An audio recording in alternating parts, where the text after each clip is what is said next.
ओम नमो भगवते वासुदेवाय। ओम नमो भगवते वासुदेवाय। ओम नमो भगवते वासुदेवाय।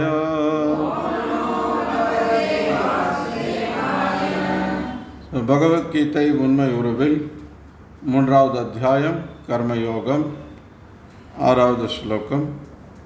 கர்மேந்திரியாணி சம்யம்ய யாஸ்தே மனசா ஸ்மரன் இந்திரியார்த்தான் விமூடாத்மா மித்யாச்சார சவுச்யதே. மொழிபெயர்ப்பும் பொருளுரையும் வழங்கியவர் அகில உலக கிருஷ்ண பக்தி இயக்கத்தின் ஸ்தாபக ஆச்சாரியர் தெய்வ திரு பக்தி வேதாந்த சுவாமி ஸ்ரீல பிரபுபாதர். புலன்களின் செயல்களை கட்டுப்படுத்தி அதே சமயம் புலனின்ப பொருள்களின் மனதை அலைவாய விடுபவன் தன்னையே முட்டாளாக்கி கொள்கிறான். அவன் போலி மனிதன் என்று அழைக்கப்படுகின்றான். பொருளுரை. கிருஷ்ண உணர்வில் செயலாற்ற மறுத்து தியானம் செய்வதாக நடித்து கொண்டு உண்மையில் மனதில் புலனின்பத்தை பற்றி எண்ணிக்கொண்டுள்ள போலிகள் பலர் உண்டு. தங்களை பின்பற்றும் வசதியான மக்களை தவறாக வழிநடத்துவதற்காக இத்தகைய போலிகள் சில நேரங்களில் வரட்ட தத்துவங்களை பேசுவதுண்டு. ஆனால் ஸ்லோகத்தில் அத்தகையவர்கள் மாபெரும் ஏமாற்றக்காரர்களாக வர்ணிக்கப்படுகின்றனர். தனது தகுதிக்கேற்ற சமூக நிலையை ஏற்று ஒருவன் புலனின்பத்தை அனுபவிக்கலாம். அவன் அந்நிலைக்குரிய சட்டதிட்டங்களை ஒழுங்காக பின்பற்றினால் தன்னை தூய்மைப்படுத்தி கொண்டு படிப்படியாக முன்னேற வாய்ப்புள்ளது. ஆனால் மனதில் புலனுகர்ச்சி பொருள்களை தேடிக்கொண்டு வெளியே யோகியாக போலி வேடம் போடுபவன் சில சமயங்களில் தத்துவங்களை பேசினாலும் மிகப்பெரிய ஏமாற்றுக்காரனாக கருதப்பட வேண்டும். அத்தகைய மனிதனின் ஞானம் சற்றும் உபயோகமற்றது. ஏனெனில் அந்த பாவியின் ஞானம் இறைவனின் மயக்கும் சக்தியால் அடித்து கொண்டு செல்லப்படுகின்றது. இத்தகு போலியின் மனம் எப்போதும் களங்கம் நிறைந்திருப்பதால் அவனது தியான யோக நாடகங்களுக்கு எவ்வித நன்மதிப்பும் இல்லை. நமோ விஷ்ணுபாதாய கிருஷ்ண பிரேஷ்ட பூதலே ஸ்ரீமதே பக்தி விகாஸ் ஸ்வாமி நாமினே. நமோ விஷ்ணுபாதாய கிருஷ்ண பிரேஷ்ட பூதலே ஸ்ரீமதே பக்தி வேதாந்த ஸ்வாமி நாமினே. நமஸ்தே சாரஸ்வதி தேவி கௌரவாணி பிரச்சாரிணே निर्विशेष शून्यवादी भाषाते देशधारिणे. जय श्री कृष्ण चैतन्य प्रभु नित्यानंद श्री अद्वैत गदाधर शिवासादि गौर भक्तवृंद. हरे कृष्णा कृष्णा कृष्णा हरे हरे, हरे राम राम राम हरे हरे. ஹரே கிருஷ்ணா. வணக்கம் எல்லாருக்கும். ஸோ பகவத்கீதா 3வது அத்தியாயம் கர்மயோகம் கேட்டுட்ருக்கோம். ஸோ போன வாரம் 4, 5, 2 ஸ்லோகங்கள் கேட்டோம். ஸோ அதில் பகவான் சொல்கிறார், செயல்களிலிருந்து விலகிக் கொள்வதால் விளைவுகளிலிருந்து ஒருவன் விடுதலை பெற முடியாது. துறவால் மட்டும் பக்குவம் அடைதல் என்பது இயலாததாகும். அது செயற்கையான துறவு. பௌதிக இயற்கையிடமிருந்து பெறப்பட்ட குணங்களுக்கு தகுந்தாற் போல ஒவ்வொருவரும் சுதந்திரம் ஏதுமின்றி செயல்படுவதற்கு வற்புறுத்தப்படுகின்றனர். எனவே ஒரு கணம் கூட செயல்கள் எதையும் செய்யாமல் இருப்பது எவருக்கும் சாத்தியமல்ல. ஸோ எப்படி செயல்பட்டு தான் ஆகணும்.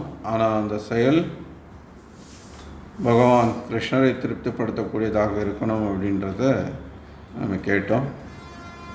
ஸோ இன்றைக்கி பகவான் ரொம்ப முக்கியமான ஒரு விஷயத்தை இங்கே பேசுகிறார். இன்றைக்கி அடுத்த ஸ்லோகத்தையும் கூட நம்ம படிக்க இருக்கோம் அப்புறமா. ஸோ ரெண்டுமே தொடர்புடைய ஸ்லோகங்கள்.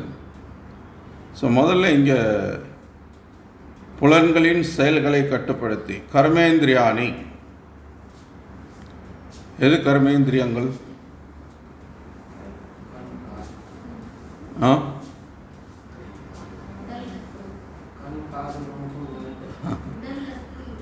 எதை யாராவது ஒருத்தங்க சொல்லுங்க, தெளிவாக சொல்லுங்க. கண், காது, வாய், மூக்கா? அது இல்லை, அதுக்கு பேர் ஞானேந்திரியங்கள். கர்மேந்திரியங்கள்னா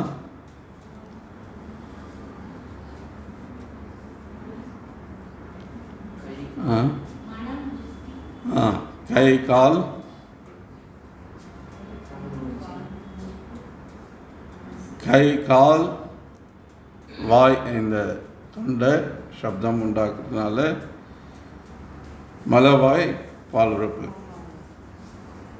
இது கர்மேந்திரியங்கள். ஞானேந்திரியங்கள் இந்த கண், காது, மூக்கு, இதெல்லாம் எந்த இந்திரியங்களால் ஞானம் பெறப்படுதோ. சுவாசம்னா இது இந்த சுவாசம் அப்படின்றத நம்ம முகத்தை பார்த்து தெரிஞ்சுக்கிறோம். சுவைச்சு பார்த்து இது இந்த சுவைன்றதை நம்ம தெரிஞ்சுக்கிறோம். ஸோ இது ஞானேந்திரியங்கள். இது செயல்படக்கூடியவை, கை கால்லாம் இதை வச்சு நீங்கள்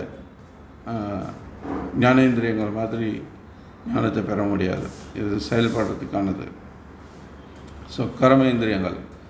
ஸோ புலன்களின் செயல்களை கட்டுப்படுத்தி அதே சமயம் புலனின்ப பொருள்களில் மனதை அலைபாய விடுப்பவன். ஒரு பக்கம் காவி போட்டுக்கிட்டு சன்னியாசின்னு சொல்லிட்டு ஊரை சுற்றுறது, ஆனால் அவனுடைய செயல்கள் எல்லாம் பார்த்திங்க அப்படின்னா ஒரு கர்மியை விட மோசமாக எல்லா புலனின்ப செயல்கள்லையும் ஈடுபட்டுருப்பான். ஸோ மனசை அலைபாய விட்டாலும் கூட அதுவும் தவறு தான். தன்னை முட்டாளாக்கி கொள்கிறான். இந்த மாதிரி செய்கிறது மூலமாக என்ன பண்ணுறான்? தன்னையே அவன் முட்டாளாக்கிக்கிறான், தன்னையே ஏமாற்றிக்கொள்கிறான். மித்யாச்சாரா, இங்கே அந்த வார்த்தை இருக்குது. வித்யாச்சார உச்சத்தை. மித்யாச்சாரம் அப்படின்னா என்ன அர்த்தம்? வார்த்தைக்கு வார்த்தை அர்த்தத்தில் ப்ரொஃபஸர் பொய்யான நடத்தை உடையவன், போலி மனிதன். போலியாக தன்னை தான் எதுவாக இல்லையோ அதுவாக காட்டிக்க முயற்சிக்கிறான். சன்னியாசி உண்மையிலேயே சன்னியாசி இல்லை, ஆனால் சன்னியாசியாக காட்டிக்க முயற்சிக்கிறான். ஸோ ப்ரொஃபஸர் சொல்கிறார், கிருஷ்ண உணர்வில் செயலாற்ற மறுத்து தியானம் செய்வதாக நடித்து கொண்டு உண்மையில் மனதில் புலனின்பத்தை பற்றி எண்ணிக்கொண்டுள்ள போலிகள் பலர் உண்டு.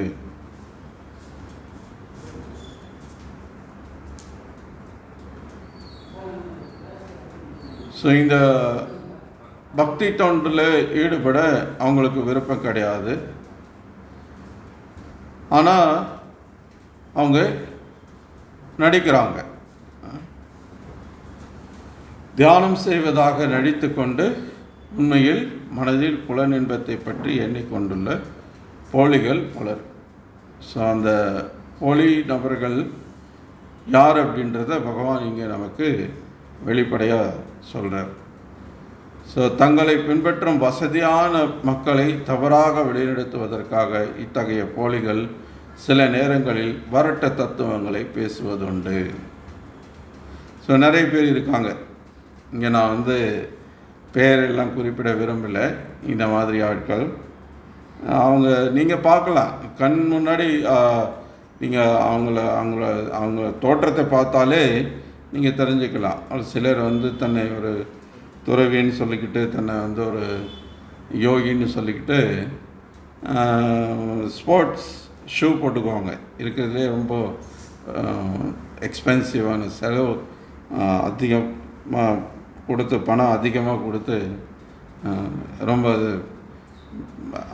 விலை மதிப்பு அதிகமாக இருக்கிற ஒரு பைக்கில் ரைட் பண்ணுவார். ஸோ இந்த மாதிரி எல்லாம் அவங்க புலனின்பத்தை அனுபவிக்கிறத நம்ம பார்க்கலாம். ஆனால் பொது வெளியில் எப்படி காட்டிக்கிறாங்க? என்னை விட சிறந்த யோகி யாரும் கிடையாது. என்னை விட யோகின்னா என்ன அர்த்தம்? பகவத்கீதையின் படி பார்த்தோம்னா, யார் தன்னுடைய மனதையும் புலன்களையும் கட்டுப்படுத்தி இருக்காங்களோ அவங்க தான் யோகி. அது மட்டும் இல்லை, மனதையும் புலன்களையும் கட்டுப்படுத்தினா மட்டும் இல்லை, அதை கட்டுப்படுத்தி அவங்க அதை பகவத் சேவைக்காக அதை செய்யணும். ஸோ அவங்க தான் யோகிகள். அப்படி இல்லைன்னா அது போகிகள். போக அப்படின்னா புலன் இன்பத்தில் ஈடுபடக்கூடியவர்கள். ஸோ அதனால் கிருஷ்ணர் இங்கே அந்த மாதிரி பொய்யான நிலையில் இந்த புலன் இன்பத்தை அனுபவித்து கொண்டு தன்னை ஒரு பெரிய ஆன்மீகவாதியாக மக்களை ஏமாற்றி கொண்டிருக்கக்கூடிய இந்த பொய்யான பேர்வழிகளை இங்கே அம்பலப்படுத்துகிறார். ஸோ இத்தகைய போலிகள் சில நேரங்களில் வரட்டு தத்துவங்களை பேசுவதுண்டு. நிறைய அவங்க பேசுகிறதெல்லாம் அபத்தமாக இருக்கும், அர்த்தம் இல்லாததாக இருக்கும், அவங்களுக்கு அவங்க பேசுகிறதுக்கே முரணாக இருக்கும். உதாரணத்துக்கு இந்த பிரபலங்களில் ஒருத்தர் இங்கே தமிழ்நாட்டில் இருக்கிறவர் புத்தகம் எல்லாம் எதுவும் படிக்காதீங்கிறார். அது அவருடைய கொள்கை. நிறைய இடங்களில் no need to read any books, எந்த புத்தகமும் படிக்க வேண்டியதில்லை அப்படிங்கிறார். ஆனால் அவர் பல புத்தகம் பப்ளிஷ் பண்ணியிருக்கிறார்.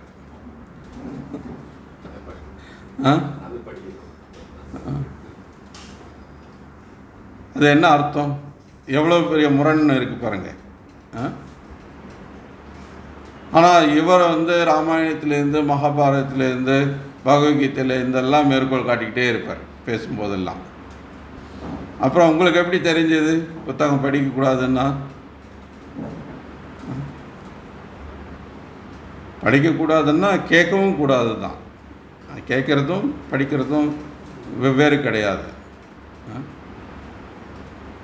அப்போது இந்த மாதிரி தனக்குத்தானே முரணாக இருக்கக்கூடியவர்கள் அவங்க எல்லாம் போலியான நபர்கள் அப்படிங்கிறார் பகவான். ஸோ இதனால் என்ன ஆகிறது? இந்த போலித்தன்மையினால் தங்களை தாங்களே ஏமாற்றி கொள்கிறாங்க. அவங்கள தான் ஏமாற்றிக்கிறாங்க முதல்ல, அப்புறம் மற்றவங்களையும் ஏமாத்துறாங்க, மற்றவங்களை ஏன்னா தவறாக வழி நடத்துகிறாங்க. ஸோ அதனால் எல்லாரும் சேர்ந்து அதுக்கான பலனை அனுபவிக்க வேண்டியிருக்கு.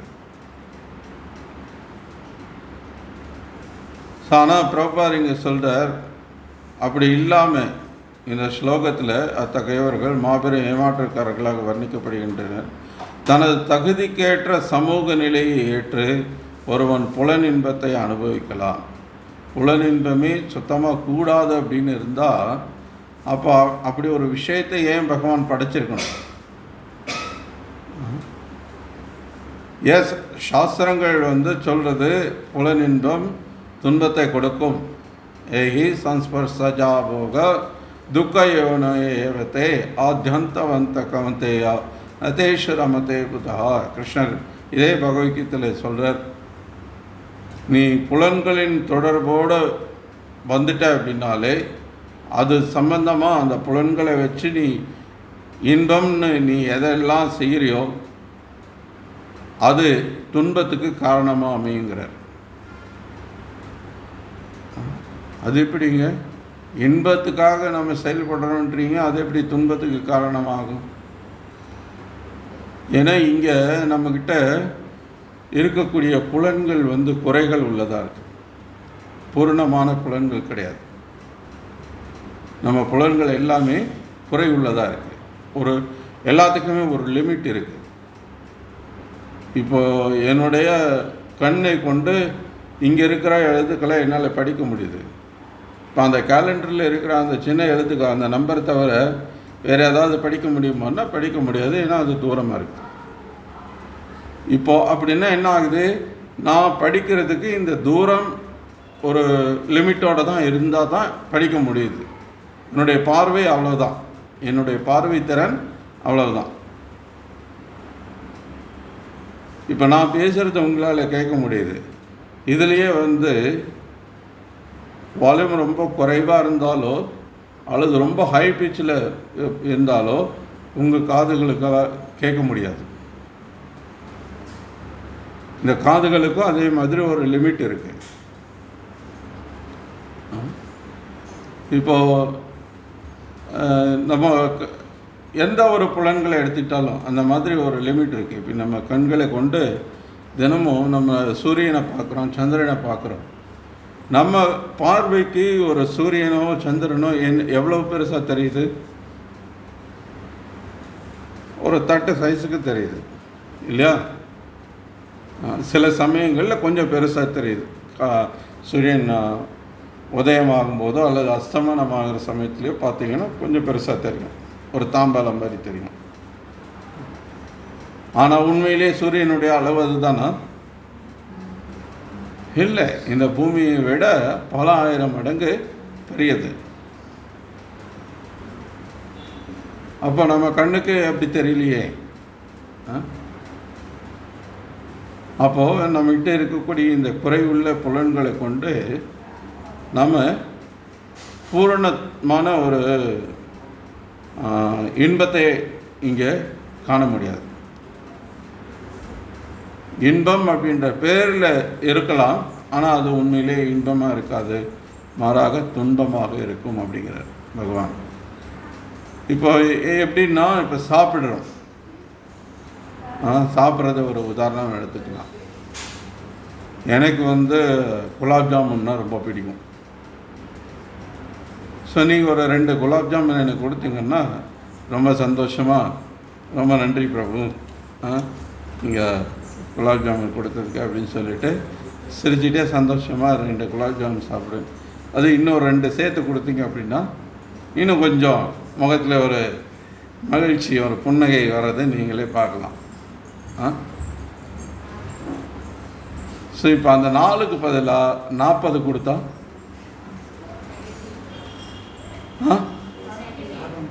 அதே சந்தோஷம் அதிகரிக்குமா?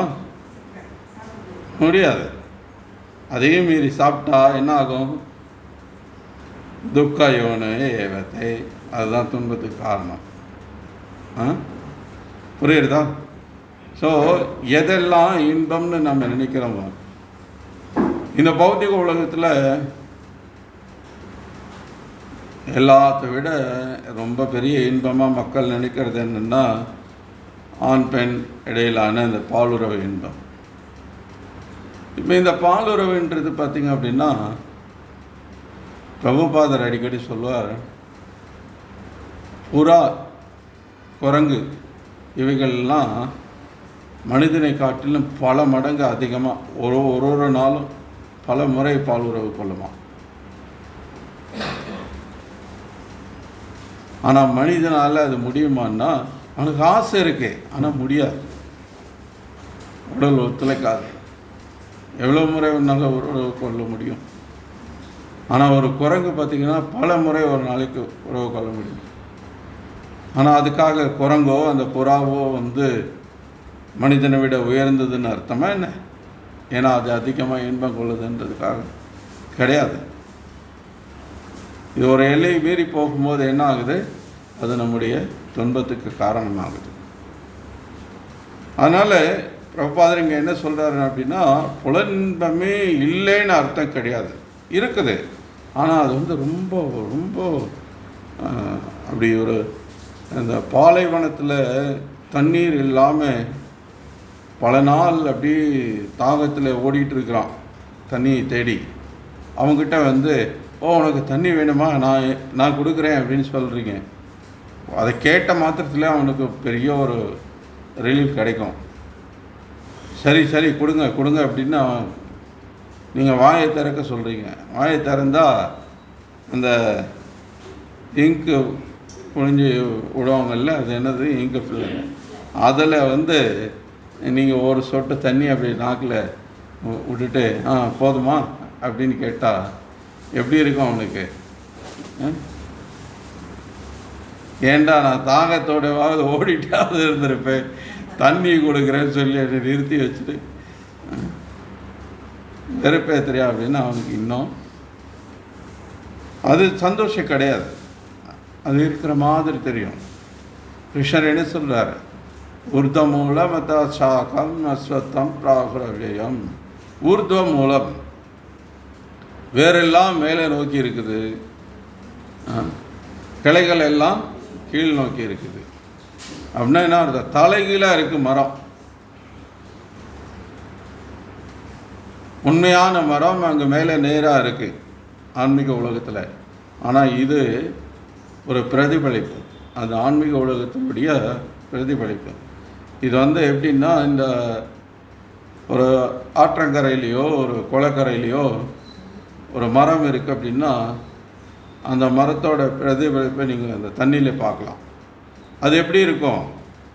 வேறு மேலேயும் கிளைகள்லாம் கீழேயும் இருக்கும், தலைகளாக இருக்கும் இல்லையா? அது மாதிரி இந்த உலகத்தை சொல்கிறார். ஊர்தம் மூலம் மத்தாசாக்கம் அஸ்வத்தம் பிராகுரவியம். இங்கே எல்லாமே அதில் இருக்கிற மாதிரியே தெரியும். ஏன்னா உண்மையான மரத்தில் மாம்பழம் இருந்ததுன்னா இந்த பிரதிபலிப்புலையும் மாம்பழம் தெரியும். ஆனால் இந்த மாம்பழத்தை பறித்து சாப்பிட முடியுமான்னா முடியாது. ஆனால் இருக்கிற மாதிரி தெரியுது.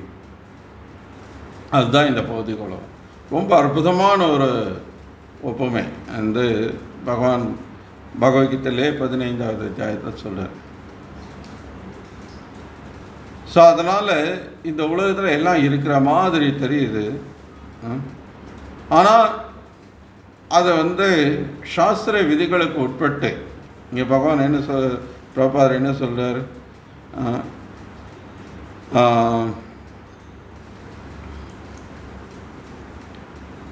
சரி,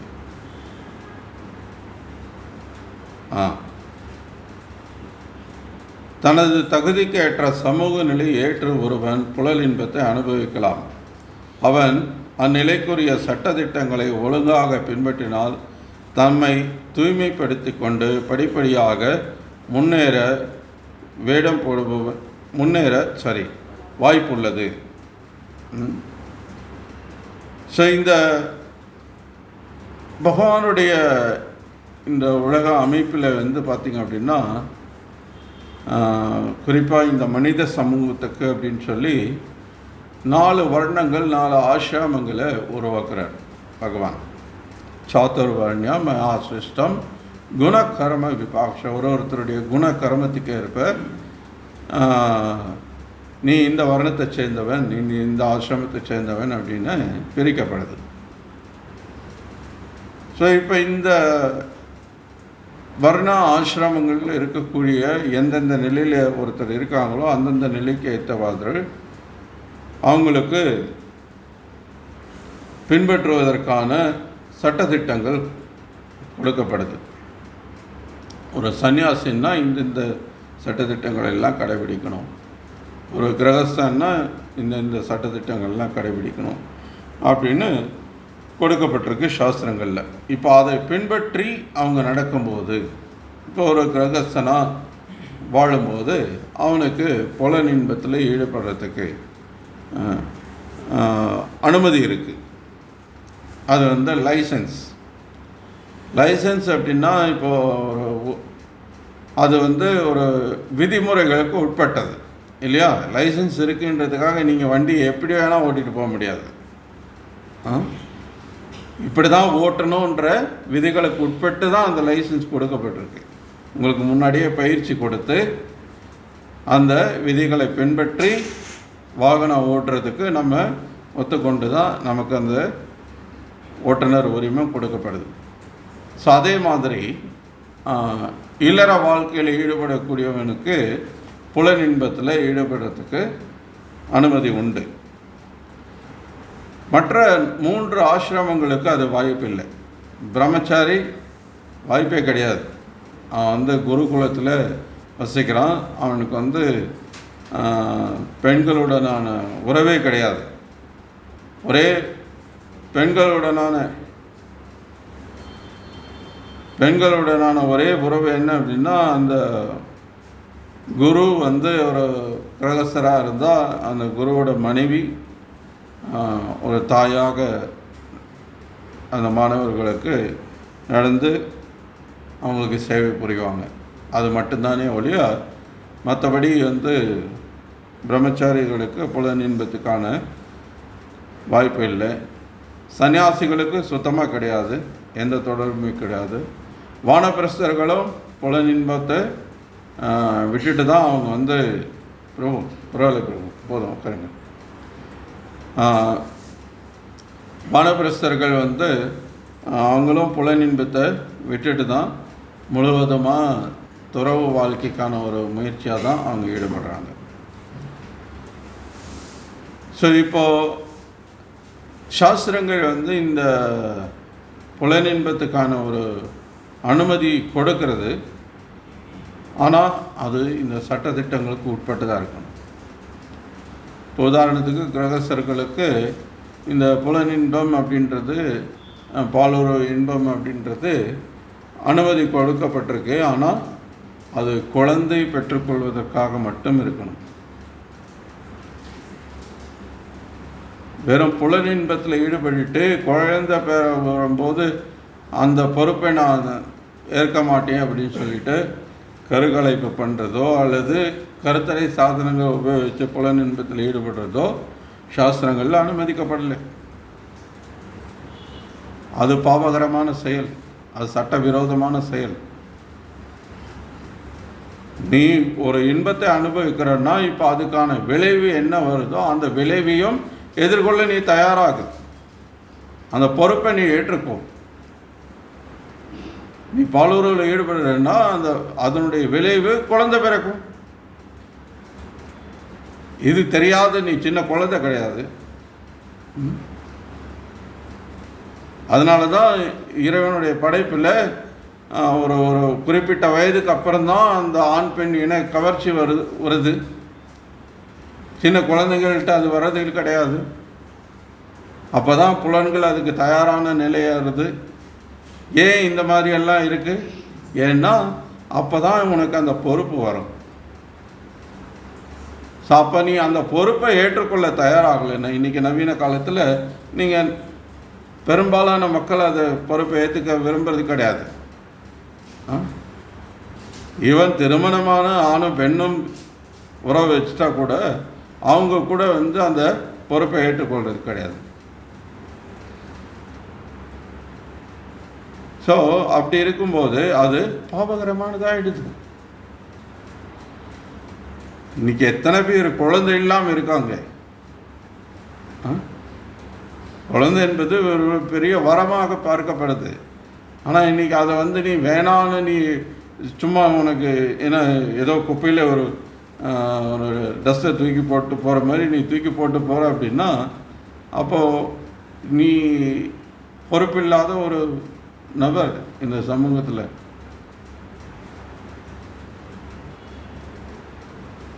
ஸோ அதனால் இந்த சட்டத்திட்டங்கள் அப்படின்றது இருக்குது. நீ இன்பம் அனுபவிக்கலாம், ஆனால் சட்டத்திட்டத்துக்கு உட்பட்டு நீ இன்பத்தை அனுபவிக்கலாம்.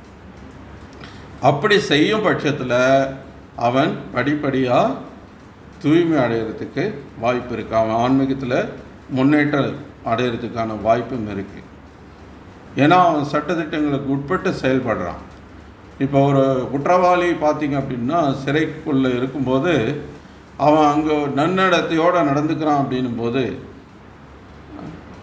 ஒரு குறிப்பிட்ட காலத்துக்கு அப்புறம் பார்க்குறாங்க அவனுடைய சிறை தண்டனை வந்து இன்னும் பல வருடங்கள் இருக்குன்னா கூட ஜனாதிபதியோ அல்லது ஆளுநரோ ஏதோ ஒரு குடியரசு தினத்துக்கு ஒரு சுதந்திர தினத்துக்கு வராங்க அப்படின்னா அவங்க கருணை கொண்டால் கருணை காட்டினா அந்த சில நன்னடத்தையோடு இருக்கக்கூடிய குற்றவாளிகளை முன்னாடியே விடுவிக்கலாம். அவங்க தண்டனை காலம் முடியறதுக்கு முன்னாடியே கூட விடுவிக்கிறது உண்டு. அது நடைமுறையில் இருக்குது இப்போவும் கூட. ஸோ அவங்களுக்கு அந்த அதிகாரம் இருக்குது. அது மாதிரி இப்போ ஒருத்தங்க நல்ல நடத்தையோடு இருக்காங்க, சாஸ்திரங்களுடைய சட்டத்திட்டத்தை பின்பற்றுறாங்க அப்படின்னா அவங்க இந்த பௌதிக பந்தத்திலிருந்து கொஞ்சம் கொஞ்சமாக விடுபட்டு அவங்க தூய்மை அடைகிறதுக்கான வாய்ப்புகள் இருக்குது. ஆனால் மனதில் புலனுகர்ச்சி பொருட்களை தேடிக்கொண்டு வெளியே யோகியாக போலி வேடம் போடுபவன் சில சமயங்களில் தத்துவத்தை பேசினாலும் மிகப்பெரிய ஏமாற்றுக்காரனாக கருதப்பட வேண்டும். பெரிய பெரிய தத்துவம் எல்லாம் பேசுவோம், பெரிய மோட்டிவேஷனல் ஸ்பீச் எல்லாம் கொடுப்பாங்க. இந்தியாவில் ஒரு பிரபலமான ஒரு சோக்கல் சன்னியாசி, அவர் வந்துட்டு அமெரிக்காவில் சிகாகோவில் போய் பெரிய ஒரு உரையாற்றினார். அது ரொம்ப பிரசித்தி பெற்ற ஒரு உரை. ஆரம்பிக்கும் போதே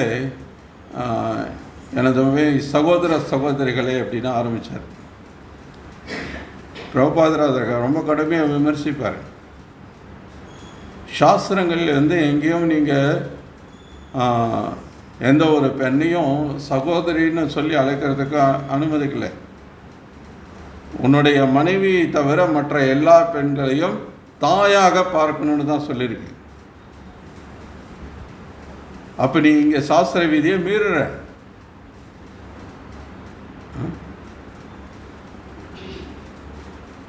ஆனால் இன்றைக்கி அவர் சகோதர சகோதரிகளேன்னு ஆரம்பித்த அந்த ஸ்பீச் அவ்வளோ பிரபலமானது. அதை இன்றைக்கி அதை அவ்வளோ மக்கள் பாராட்டுறாங்க, அதை போட்டுடுறாங்க.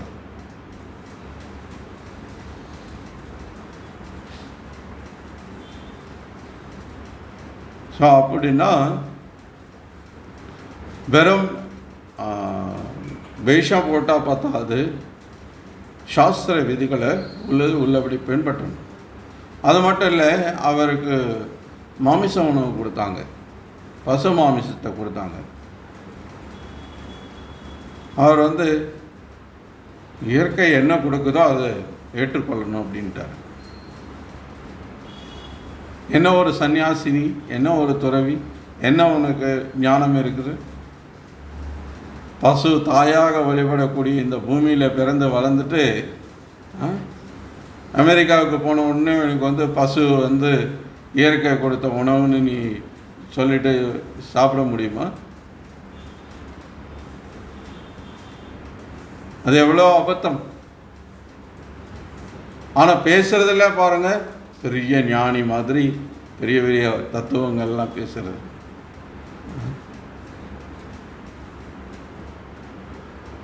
ஆனால் என்ன பிரயோஜனம்? ஸோ பிரபா சொல்ற சில சமயங்களில் தத்துவங்களை பேசினாலும் மிகப்பெரிய ஏமாற்றுக்காரர்களாக கருதப்படணும். ஏன்னா உண்மையை அவங்க சொல்லாமல் போகும் பட்சத்தில் அவங்க ஏமாற்றுக்காரர்கள் தான். பகவத்கீதையில் கிருஷ்ணர் சர்வதர்மான் பரித்ய மாமேக்கம் சரணம் ரஜான்னு சொல்கிறார். மன்மனா பவ மத் பக்தோன்னு சொல்கிறார். இன்னொரு சோக்கால் பண்டிதர் என்ன சொல்கிறாரு, அவரும் இந்தியாவில் ஒரு பிரபலமானவர் தான், ஒரு பெரிய அரசியல் பொறுப்பில் இருந்தவர். அவர் பகவத்கீதைக்கு விளக்கம் எழுதுகிறார். மன்மனா அப்படின்னு கிருஷ்ணர் சொல்லும்போது என்னை பற்றி நினைன்னு அவர் சொல்லலை, எனக்குள்ளே இருக்கிற ஒரு ஒன்றை எனக்குள்ளே இருக்கிற ஒன்று நினைன்னு பகவான் சொல்லணுன்னா ஏன் அவருக்கா சொல்ல தெரியாதா? பகவத்கீதை 700 ஸ்லோகத்தை பேசினவருக்கு அந்த ஒரு வார்த்தையை சேர்த்து சொல்கிறதுக்கு தெரியாமல் போயிடுச்சா என்ன?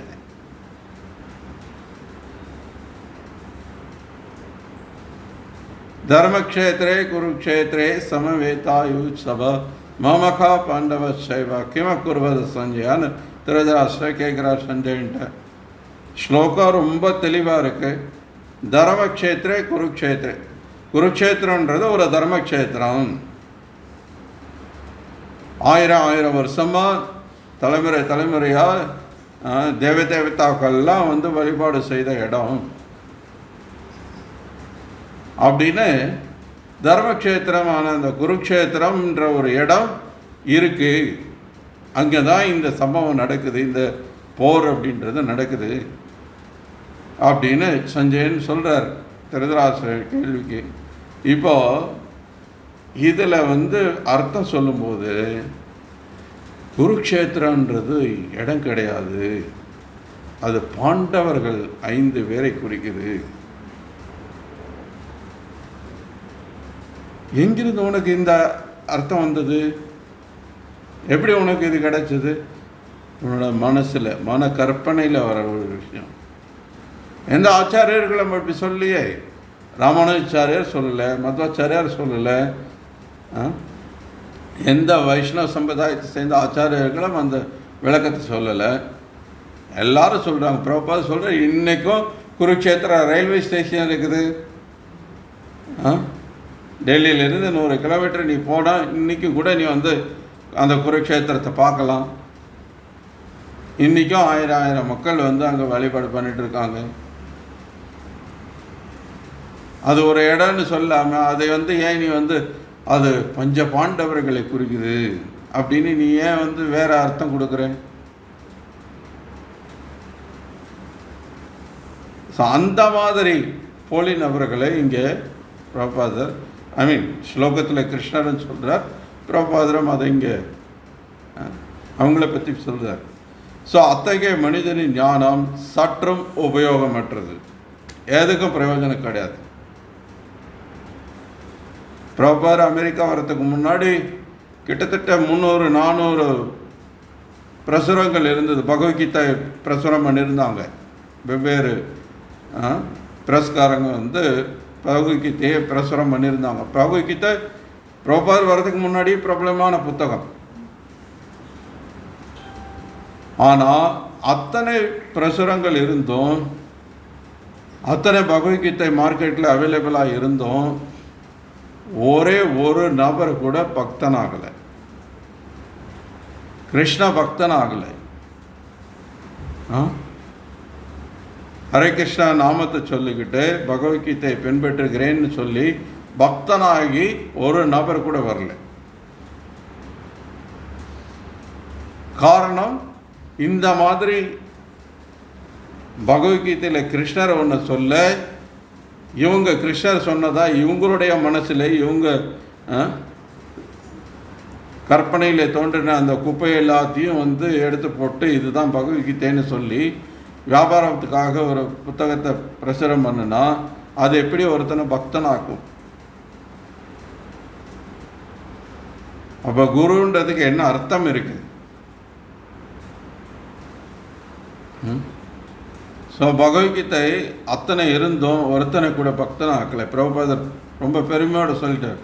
ஆனால் பகவத்கீதை உண்மை உருவில் வந்ததுக்கப்புறம் 1000 பக்தர்கள், எங்கெல்லாம் இந்த பகவத்கீதை விநியோகிக்கப்படுதோ பக்தர்கள் அப்படியே வந்துகிட்டே இருக்காங்க. எங்கே போனாலும் பக்தர்கள், அமெரிக்காவில் பக்தர்கள், ரஷ்யாவில் பக்தர்கள், சைனாவில் பக்தர்கள், ஆப்பிரிக்காவில் போனால் பக்தர்கள் இருக்காங்க. உலக நாடுகளில் எந்த நாட்டில் இன்னைக்கு பக்தர்கள் இல்லை சொல்லுங்கள்?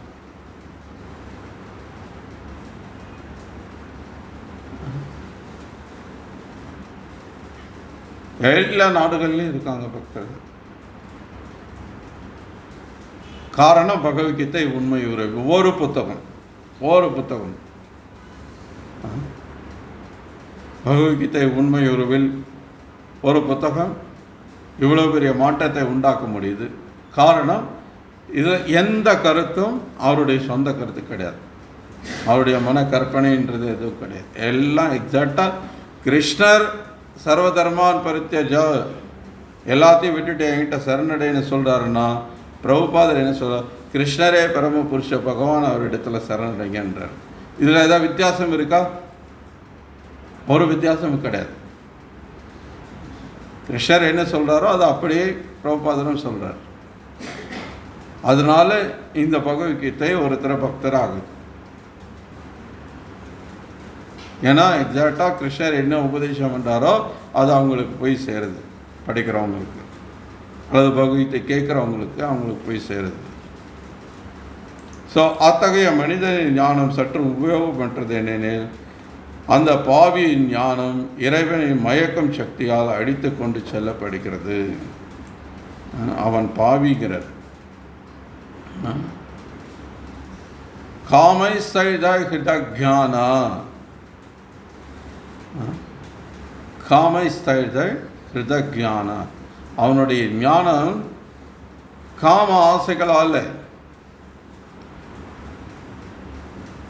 அடுத்து செல்லப்படுது.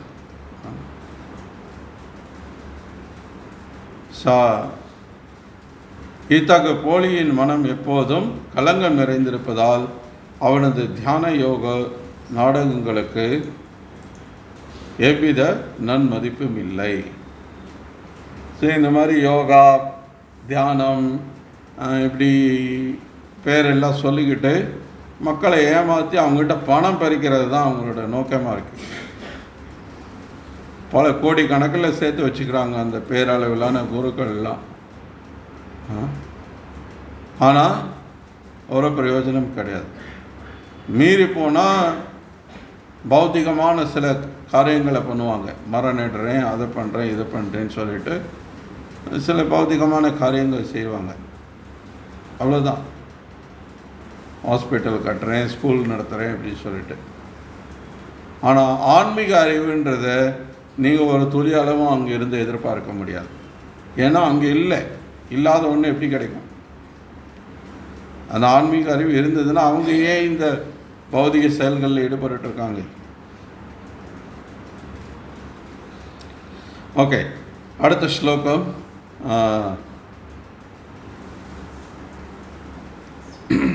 யஸ்வேந்திரியாணி மனசா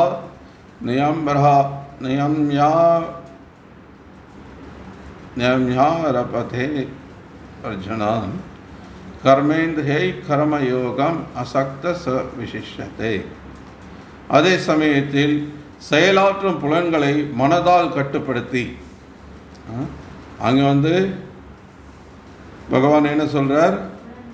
புலன்களை செயல்களை கட்டுப்படுத்தி, புலன்களுடைய செயல்களையே கட்டுப்படுத்துறதை பற்றி பேசுகிறார் இங்கே. அதே சமயத்தில் செயலாற்றும் புலன்களை மனதால் கட்டுப்படுத்தி பற்றின்றி கர்மயோகத்தில் அல்லது கிருஷ்ண உணர்வில் செயல்படும் நேர்மையான மனிதன் மிக உயர்ந்தவனாவான். ஸோ போலியானவன் இங்கே நேர்மையானவன். கம்பேரிட்டிவ் பகவான் ஒப்பிட்டு சொல்கிறார்.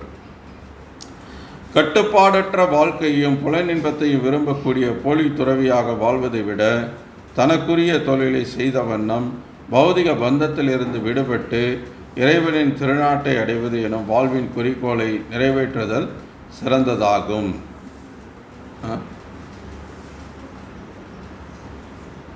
ஸோ கட்டுப்பாடே இல்லாமல் புலனின்பத்தில் ஈடுபட்டு இருக்கிறதை காட்டிலும், போலித்தனமாக இருக்கிறதை காட்டிலும், நீ நேர்மையாக புலனின்பத்தில் ஈடுபட்டாலும் சட்டத்திட்டங்களுக்கு உட்பட்டு நீ செயல்படும் போது நீ தூய்மை அடைந்து இறைவனுடைய திருநாட்டை அடையிறதுக்கான வாய்ப்பு இருக்குங்கிறார்.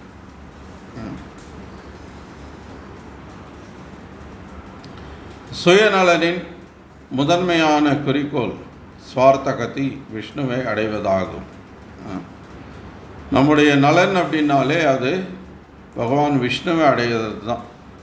ஸ்வார்த்தகதி, ஸ்வ ஆர்த்த, ஸ்வ அப்படின்னா நம்முடைய உண்மையான நலன் என்ன அப்படின்னா ஸ்வார்த்தகதியும் விஷ்ணு, விஷ்ணுவை அடைகிறது தான், அவருடைய திருவடிகளில் அடைக்கலம் பெறுவது தான் நம்முடைய உண்மையான நன்மை ஒரு ஜீவனுக்கும், எல்லாருக்குமே. ஸோ வர்ணாசிரம முறையின் வருடங்களும் ஆசிரமங்களும் வாழ்வின் இந்த நோக்கத்தை நாம் அடைவதற்காகவே அமைக்கப்பட்டுள்ளன. ஸோ வர்ணாசிரம என்ற அந்த அமைப்பு முன்னாடியே நம்ம குறிப்பிட்டோம். ஸோ அதோட நோக்கமே இந்த மாதிரி நாம் அல்டிமேட்டாக விஷ்ணுவை அடையிறது நோக்கத்தோடு தான் அந்த வர்ணாசிரமம் அமைக்கப்படுது. ஸோ கிருஷ்ணருக்கு சீரான முறையில் தொண்டு புரிவதன் மூலம் குடும்ப வாழ்வில் இருப்பவர்களும் இந்த லட்சியத்தை அடையலாம். ஸோ இதுக்கு நான் குடும்ப வாழ்க்கையில் இருக்கேன், என்னால் இது முடியுமா அப்படின்னு நம்ம சந்தேகப்பட வேண்டிய அவசியமே இல்லை. எல்லாருக்குமானது. பக்தி அப்படின்றது சன்னியாசிகள் தான் செய்யணும், பிரம்மச்சாரிகள் தான் பண்ணணும் அப்படின்றது கிடையாது. பக்தி எல்லாருக்கும் பொதுவானது. பக்தி வினோத் தாக்கூர் சொல்லார், கிரகே தாக்கோ வனே தாக்கோ சதா ஹரி போலே தாக்கோ. நீ கிரகஸ்தனா இரு, வனப்பிரசனா இரு, சன்னியாசியா இரு, யாரா வேணா இரு, ஆனால் நீ என்ன பண்ணணும்? சதா ஹரி போலே தாக்கோ. சதா சர்வகாலமும் ஹரிநாமத்தை சொல்லிட்டே இரு. ஹரே கிருஷ்ணா கிருஷ்ணா கிருஷ்ணா ஹரே ஹரே, ஹரே ராம ராம ராம ஹரே ஹரே. பகவத் நாமத்தை நீ சொல்லிகிட்டே இருந்த அப்படின்னா அப்போது நீ எந்த ஆசிரமத்தில் இருக்கன்றது ஒரு பொருட்டல்ல, நீ பக்தனாக இருக்கணும். நீ பக்தனாக இருக்கிறதுக்கு இந்த ஆசிரமம் இந்த வர்ணம் தான் அப்படின்றது கிடையாது. நீ 4 வருடத்துக்கும் சேராத நீ பஞ்சம நிலையில் நீ வந்து ஒரு என்ன நீச்ச சாதியாக அல்லது ஒரு ஒரு சண்டாளனாக நீ எந்த ஒரு மோசமான நிலையில் இருந்தால் கூட ஹரிநாமத்தை சொல்லி நீ பக்தி தொண்டில் ஈடுபட்ட அப்படின்னா நீ உயர்ந்த வைஷ்ணவன் ஆகிறதுக்கான எல்லா சாத்தியங்களும் இருக்கு. நடைமுறையிலே பிரபுபாதர் அது இன்னைக்கு உலகெங்கும் நிரூபணம் பண்ணி காட்டிகிட்டு இருக்கிறார். அமெரிக்கர்களை நீங்கள் எந்த வர்ணத்தில் சேர்ப்பீங்க? ரஷ்யாக்காரங்களை, சைனாக்காரங்கள்லாம் எந்த வர்ணத்தில் நீங்கள் சேர்ப்பீங்க? பிராமண வர்ணமா, க்ஷத்ரியா வர்ணமா, வைஷ்யா, சூத்ரா? எந்த சூத்ரர்கள் கூட பிறந்தாதவர்கள் இவங்க யாருமே. ஏன்னா வேத முறைப்படி நீ சூத்திரர்கள் அப்படின்னா அவங்க நிறைய விதிமுறைகளை சட்டத்திட்டங்களை கடைபிடிக்கிறவங்க. ஆனால் இன்றைக்கி அது எதுவுமே கிடையாது. அப்படி ஒரு விஷயம் இருக்குன்றதே இன்றைக்கி மக்களுக்கு தெரியுதில்லை. அப்போ இவங்களெல்லாம் என்ன சொல்கிறது? ஆனால் இவங்களாம் இன்றைக்கி வைஷ்ணவர்களாகிட்டு இருக்காங்க.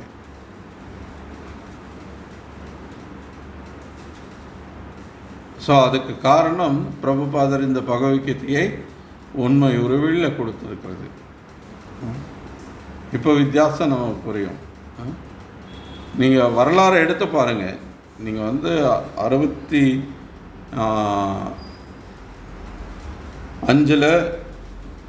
பிரபுபாதர் அமெரிக்காவுக்கு போகணுன்னு முடிவு பண்ணார். 66 அங்கே வந்து ஜூன் மாதத்தில் 66 இந்த இஸ்கான் இயக்கத்தை வந்து ரெஜிஸ்டர் பண்ணுறார். 67, 68, 69 கொஞ்சம் கொஞ்சமாக வளர்ச்சி அடைந்து 70, 71 வந்து வேர்ல்டு ஃபுல்லாக அப்படியே பயங்கரமாக ஸ்ப்ரெட் ஆகிடுச்சு. 4 வருஷத்தில் 5 வருஷத்தில் ஒரு இயக்கம் வந்து உலகெங்கும் பரவுது அப்படின்னா உலக வரலாற்றுலேயே அப்படி ஒரு விஷயம் நடந்தது கிடையாதுங்க. எந்த ஒரு இயக்கமும் அப்படி பரவுனது கிடையாது அவ்வளோ வேகமாக. ஏன்னா இங்கே எந்த கலப்படமும் இல்லாமல் உள்ளது உள்ளபடி உண்மை உருவில் இல்லைன்னா உண்மை உருவில் கொண்டு போய் சேர்க்கப்பட்டது மக்களுக்கு.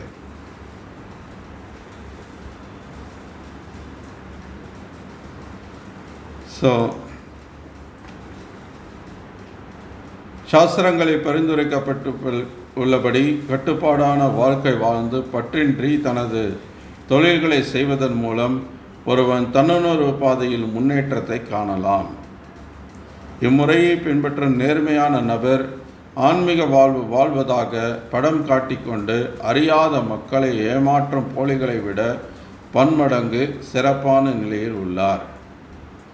வெறும் வயிற்று பிழைப்பிற்காக யோகம் செய்யக்கூடிய போலி யோகியை விட வீதியை துப்புரவு செய்யும் நேர்மையான சுத்திகரிப்பு தொழிலாளி பன்மடங்கு மேலானவர். ஒரு வீதியை சுத்தப்படுத்துகிற ஒரு தூய்மை பணியாளர் கூட நேர்மையாக அவர் வேலை செய்யும் போது அவர் ரொம்ப உயர்வான ஸ்தானத்துக்கு வந்துடுறாரு. இந்த மாதிரி போலியாக வேஷம் போட்டுக்கிட்டு ஆன்மீகவாதின்னு சொல்லிட்டு தன்னையும் ஏமாற்றி கொண்டு இந்த உலகத்தையும் ஏமாற்றிட்டு இருக்கிற ஒருத்தன் வந்து ரொம்ப மோசமானவன். எந்த விதத்துலேயும் அவனால் யாருக்கும் எந்த பிரயோஜனமும் கிடையாது. ஸோ இந்த அற்புதமான உண்மையை பகவான் நமக்கு இங்கே ரொம்ப அற்புதமாக சொல்லியிருக்கிறார். புத்திசாலித்தனமாக நம்ம இந்த மாதிரியான போலிகள்கிட்ட போய் ஏமாறாமல் பிரபுபாதர் மாதிரியான ஒரு உண்மையான ஒரு சிறந்த வைஷ்ணவர்களுடைய வழிகாட்டுதல் படி நம்ம செயல்பட்டு நம்மளுடைய இந்த ஆன்மீக வாழ்க்கையை பக்குவப்படுத்தி கொண்டோம்னா நம்மளை விட பெரிய பாக்கியசாலி வேறு யாரும் கிடையாது. ஹரே கிருஷ்ணா.